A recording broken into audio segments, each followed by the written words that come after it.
कबीरदास जी बैठे हुए थे। भाव तो इनके सनातन धर्म को ही मानने वाले थे। आकाशवाणी हुई, कबीरे उठ। और रामानंदाचार्य जी महाराज को अपना गुरु मान। तो इन्होंने प्रश्न किया, महाराज वो तो खतरनाक महात्मा है, दीक्षा कैसे देंगे? हम ठहर गए म्लेच्छ, और म्लेच्छ को दीक्षा कहां से वो देंगे? आकाशवाणी बोली, चिंता मत करो। रोज रामानंदाचार्य जी महाराज प्रातः काल गंगा में स्नान करने जाते हैं, तो तू सीढ़ियों पर लेट जाना, दीक्षा वहीं पर मिल जाएगी। अब कबीरे क्या है, तैयार हो गए कबीरदास जी।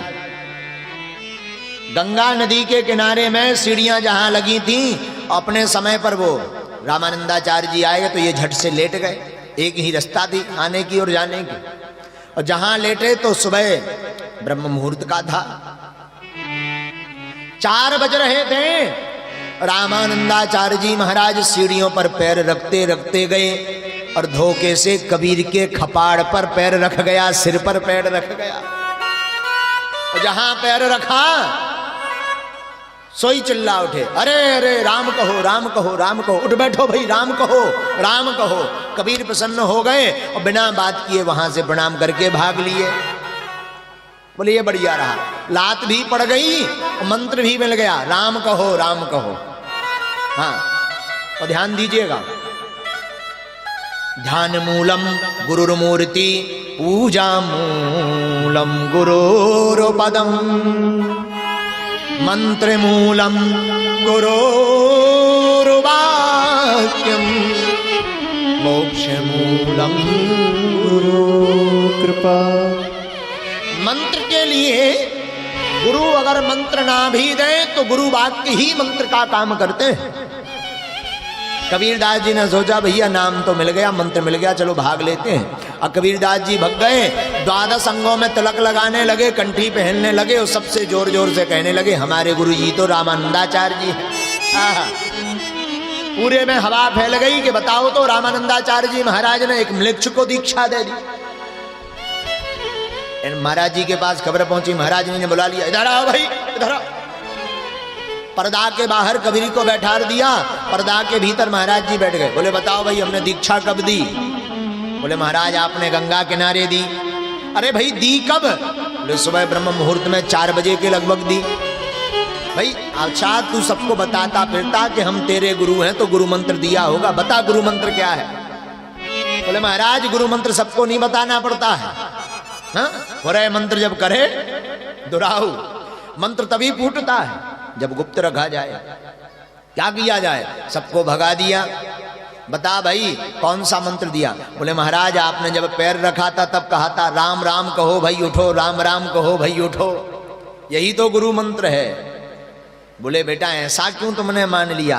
कबीरदास जी ने बड़ा सुंदर दिया जवाब। बोले महाराज हमने तो ये सुना है शास्त्रों में, श्रुतियों में, महापुरुषों के श्री मुख से कि गुरु के मुख से जो मंत्र निकले, वाक्य निकले वही मंत्र है। और मंत्र अगर राम राम कहो है मतलब भगवान का नाम लेने वाला हो तो वो तो स्वयं सिद्ध है, उसको क्या सिद्धता की जरूरत है?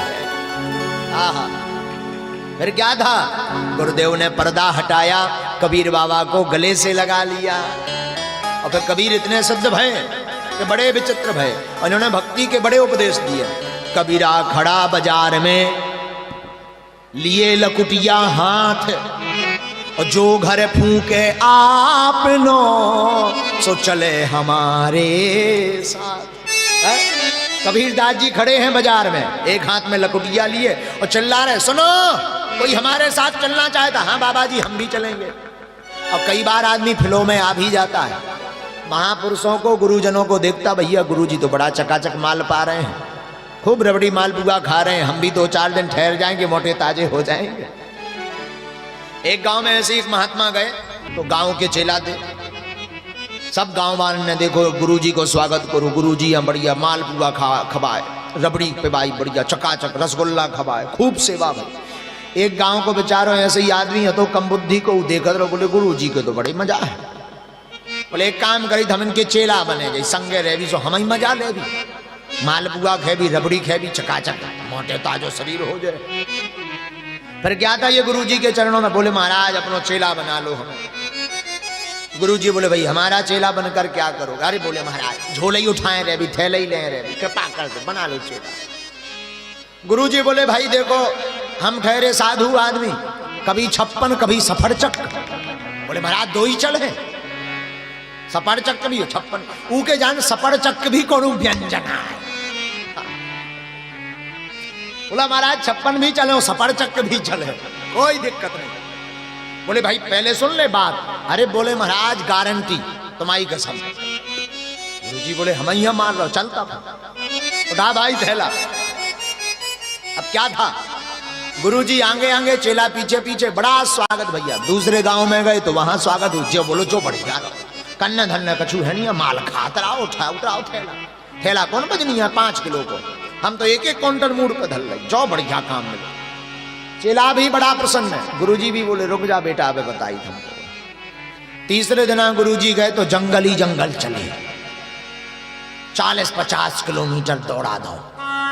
आई न सोची आगे कोनो गांव मिले, गुरुजी रोके, कहूँ रोके सो फिर मालपुआ मिले।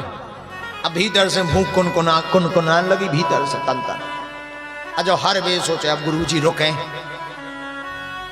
अब यही ने निवेदन बोले महाराज अब थके आए तनक दे यार हम निकल। गुरुजी और आगे गए, तनक दूर जाके डेरा डाल दो बीच जंगल।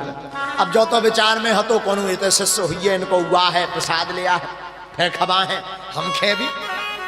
गुरुजी ने लई सो आंखें मीच लई, ध्यान लगा लो।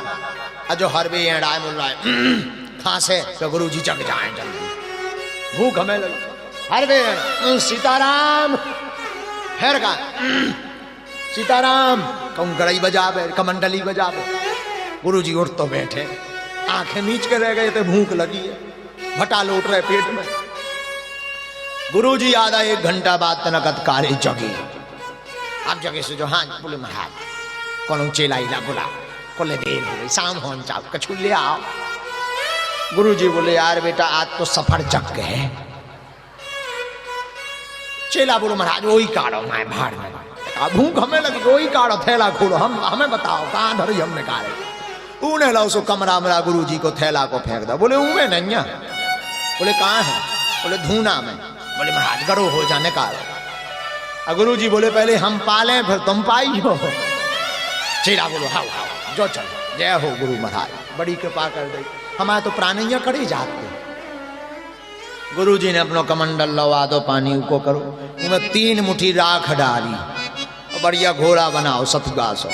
सीताराम, अंजनी के अकेले को, कुंती के 5 को, 9,84,000 सिद्धियों को प्रसाद सफर चक्र की सीताराम। और गुरुजी पूरो गटर गटर सटका जो देखा पी लो। अभी न कही जौनी का है कोनो मंत्र को विधि है जो सफर चक्र भीतर धरो। बोले गुरुजी होगा होता उकाड़ो सफर चक्र, तुम पालू पे हम पाले। गुरुजी बोले चेला सफर चक्र तो हम पा गए, बस तुम्हारा ने बचो 2-4 मुट्ठी हो ही पाओ। बोले गुरुजी मतलब? बोले सफर चक्र मतलब हमारे थे जो ये चलत यही को हलवा बना, बढ़िया शरबत बनाओ, घोर के पी जाओ। चेला करम हाथ पे हाथ धर के बोलो महाराज हमें जो नहीं पी पाने हैं, तई तो गात तो सफर चक्र पी ले भी सब चले। बोले महाराज हमारे जाने कोनो व्यंजना है। चेला ने परे पाओ दई गद बद वापस इन्नी नजर आओ चेला जिंदगी में कबू गुरुजी है। हाँ।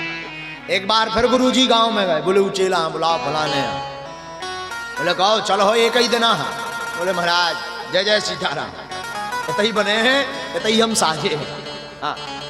तो कई बार शिष्य जो है हिलो में आकर के विचार करने लगता है कि गुरुजनों के साथ धर्म में बड़ा आनंद है, बात ठीक है, पर यह रास्ता बड़ा सूल का है, बड़ा कठिन है। यही सर आबत अति कठिनाई, इस रास्ते में बड़ी कठिनता है। क्या बोल रहे, क्या सुन रहे, कहां देख रहे, क्या खा रहे, क्या पी रहे, इन सब पर बड़ा ध्यान देना पड़ता है। नारद जी कहते हैं व्यास जी आप चिंता मत करें, आप तो प्रभु का स्मरण करके लिखना प्रारंभ करें, गोविंद अपने आप कृपा करेंगे। आहा